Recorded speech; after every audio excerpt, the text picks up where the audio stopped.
Good morning. Morning. I was talking to them, not you. Oh.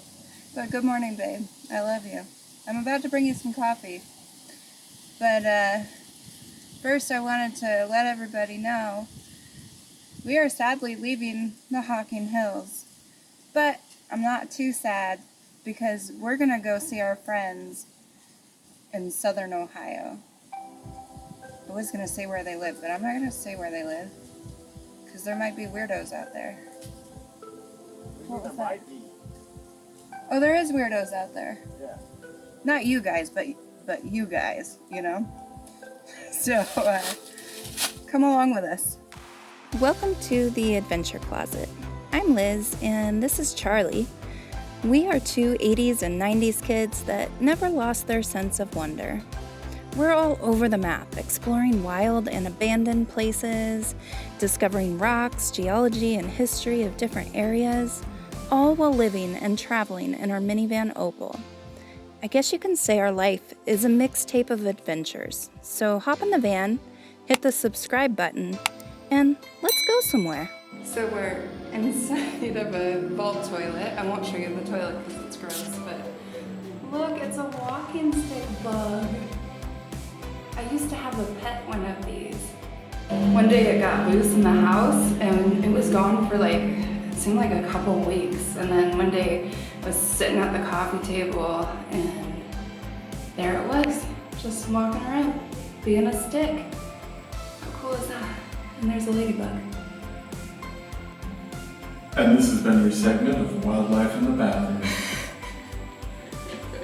Stay tuned for more wild adventures. And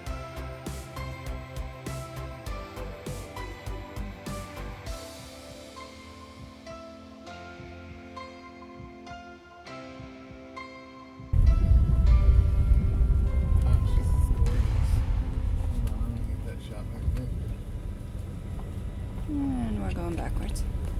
Well, this is what you do to get the shots. I promise you guys, we are leaving the Hocking Hills. Yeah. Eventually.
Super van. Oh wait, that said super vac. Now that Opal's all gussied up, let's go see Mark and Jen. We met them right here in the comment section below our videos, and that was over a year ago. And they have invited us out to stay for an entire week at their incredible farm in southern Ohio. Upon arriving to the farm, we were greeted by their kids, grandkids, and incredibly adorable pups.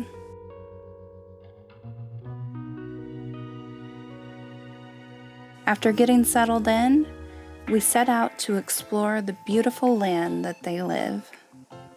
And we were so honored to be there.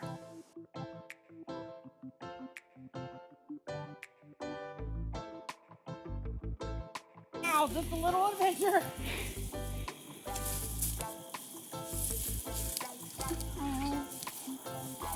That's how we treat our friends here. Charlie's meticulously making a path, and the rest of us just barreled through. We're scarred up, blood's dripping. Blood, sweat, and tears. But Charlie will be unscathed.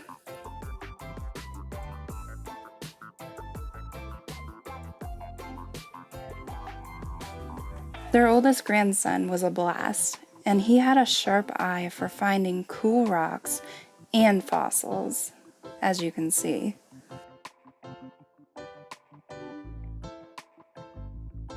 The wind is picking up, tossing the leaves. It's like raining leaves. I want to hit you with that. Oh, I got it.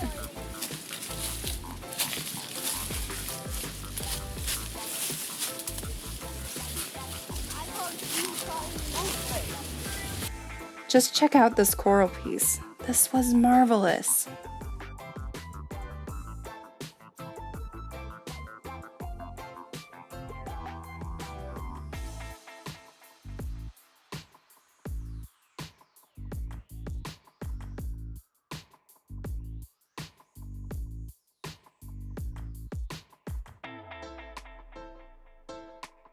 This is so I can be down to the water closer.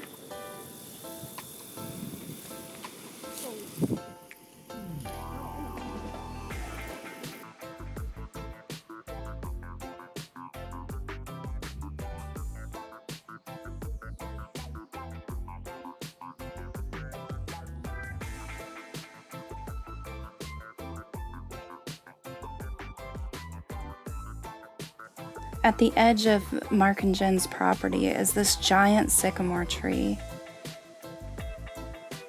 And it is probably the most beautiful that we have ever seen. I have so many pictures of that tree right there. It's just...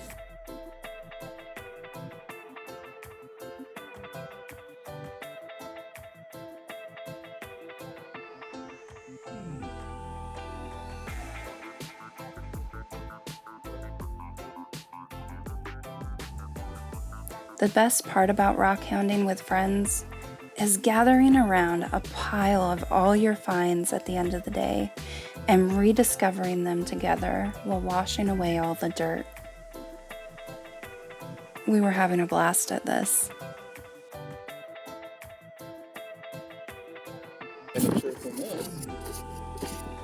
Yeah, there's a couple bandagers, but they're so pretty. That's amazing. That is an amazing stone.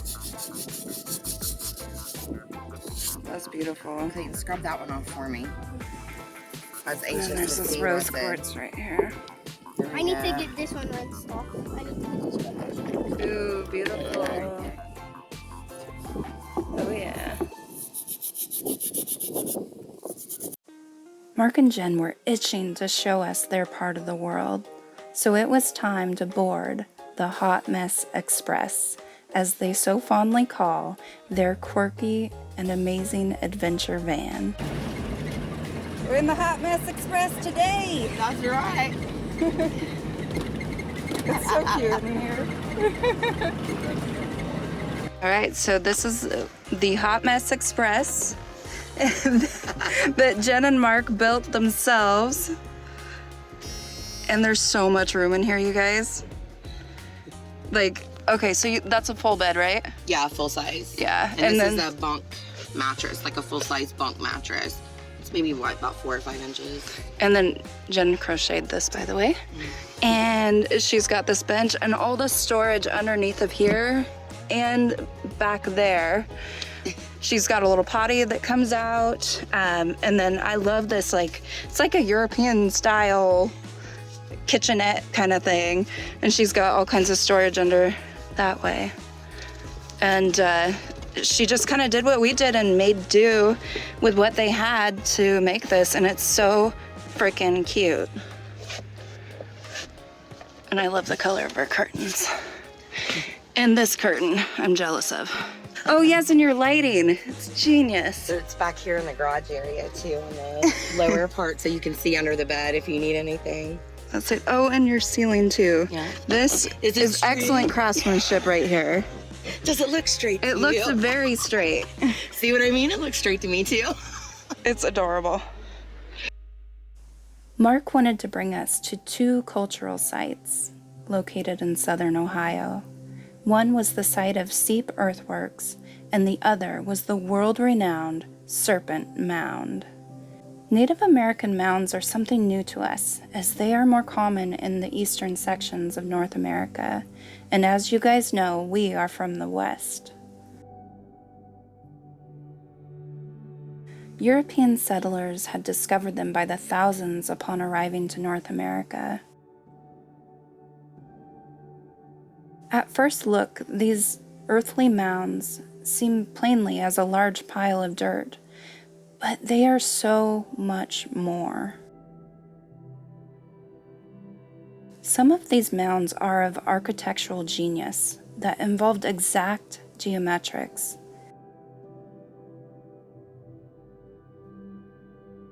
Their positioning often aligning with astronomy as well. Archaeologists are dating these back as far as 5,500 years ago. That is 1,000 years before the Egyptian pyramids.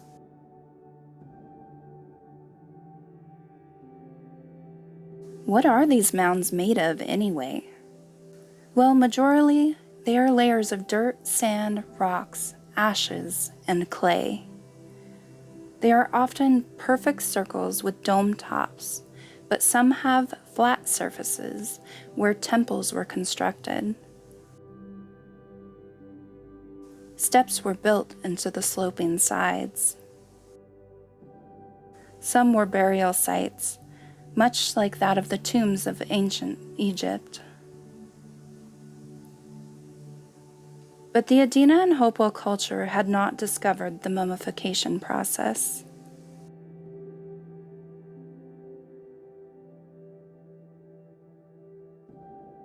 These earthworks were ceremonial grounds, and unfortunately most have been dismantled, and sometimes, and not often enough, they were reconstructed. If you're lucky, you might find some artifacts in a museum that once lived in a sacred mound, such as copper breastplates, leather crafts, pottery, stone tools, and more.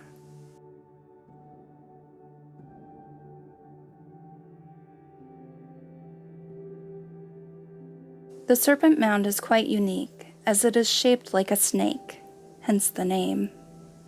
It has a curling tail, and it extends 1,376 feet long, with a height of around 3 feet tall. The serpent's mouth is open and appears to be swallowing an egg, or some speculate it is the sun.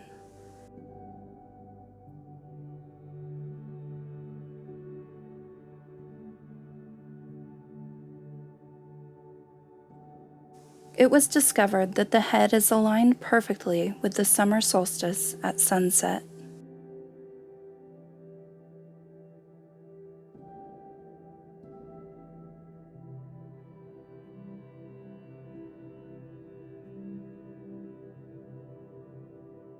Its inner workings are comprised of yellowish clay and ash, with a layer of stone and soil on top. It's kind of hard to capture this. I know, are we at the start of the loop or?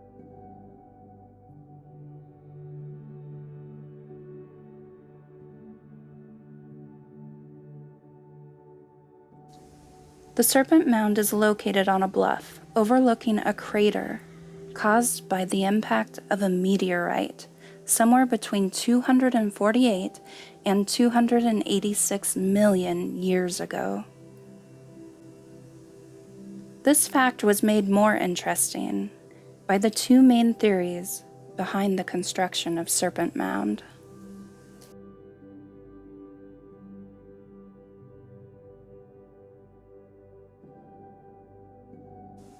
There were 2 significant astronomical events during the time the Adena people of Ohio constructed it. One was the supernova that created the Crab Nebula, in the year 1054 CE. So this is the head of the serpent here. And it kind of trails off that way and then goes kind of down a hill and then up a hill over this way a little bit and finishes off. So it's actually lower in the middle. It's not on a flat plane. And it's lower at the head than it is over there at the body. And then there was the appearance of Halley's Comet in 1066 CE.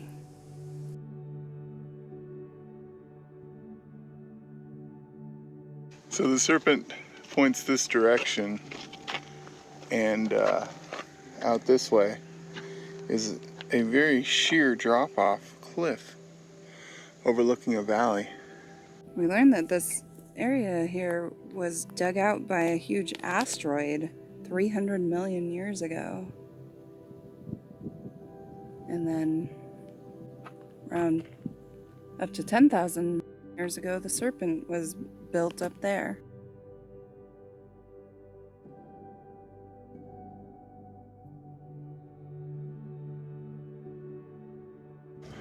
This is where the neck connects.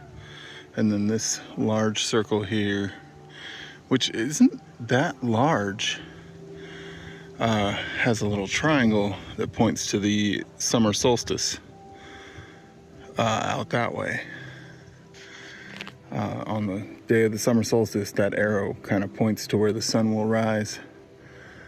But yeah, so the entire serpent is like 1,700 feet in length. And it seems like it's probably only 4 feet high, because you can see right over it. But it's a beautiful area, for sure. And they do have an observation station there, but it's closed. And I overheard the lady in the Welcome Center area say that even if you stood on top of that, you really couldn't see the entire thing from up there. So the head's up here, and then it kind of dips down right here in the middle, and then continues on up the hill.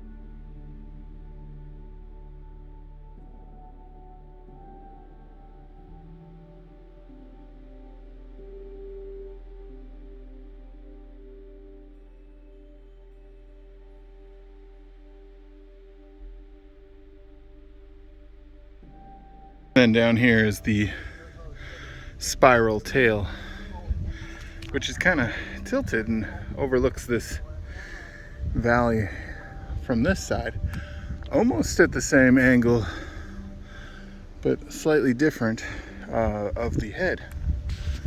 And then there's a kind of a valley in here. Of the two theories, the supernova is my favorite because the light it created would have been present for 2 weeks straight after reaching the Earth. Even presenting itself in the light of day, I think only our Arctic friends could imagine that. The Halley's Comet theory makes sense too, as its tail could have inspired the shape of the mound, as though these ancient people were speaking directly to the sky. You wouldn't even understand its shape without an aerial view anyway. There is much we will never know about indigenous cultures around the world. The construction of these earthwork marvels ended shortly after the arrival of European colonies, and many were leveled for agriculture and priceless artifacts sold for modern currency. Jen has the best stickers on the back of her van. Especially those ones. This led us to exploring another culture present to this day in rural Ohio. The Amish. The Amish are a religious sect in the U.S. that live in close-knit farming communities. They do not use electricity, they grow their own food, and make their own modest clothing. Their preferred source of transportation is horse and buggy, even in this modern day and age of electric vehicles. To be respectful, we tried not to film them much, but Mark and Jen have lived, worked, and interconnected with these fascinating people their entire lives. We learned a lot and even got to go in a store that was lit by gas lanterns and filled with the aroma of fresh baked goods and finely crafted wooden furniture. Yeah, we're chasing Amish. They make cabinets here too, custom made cabinets. Oh, he's going. He wants you to go around. Now we're getting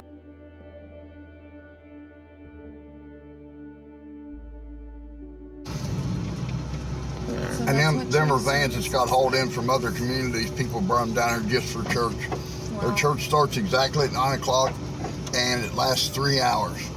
Wow. And then they'll eat together and then they'll play eat together. Together. It's an all-day deal. Once every 2 weeks, they get together. The year 1816. Yeah, never mind the vans over there. Yeah. Wow. You ought to see weddings. Now it's time for some good old Southern cooking and some much needed rest. See, we got some potatoes, carrots, turnips, Brussels sprouts. We're about to add the Brussels sprouts and some onion. I'll show the Brussels sprouts. Got lots of good seasonings Pasta in there. going. We'll call it penne because I don't know how to pronounce it. We got some good country home cooking going on right here. Oh, so yummy. We have more adventures to go on with our wonderful friends. See you on the next one. Well, that was fun! Don't forget to like and subscribe and check us out on Patreon, and we'll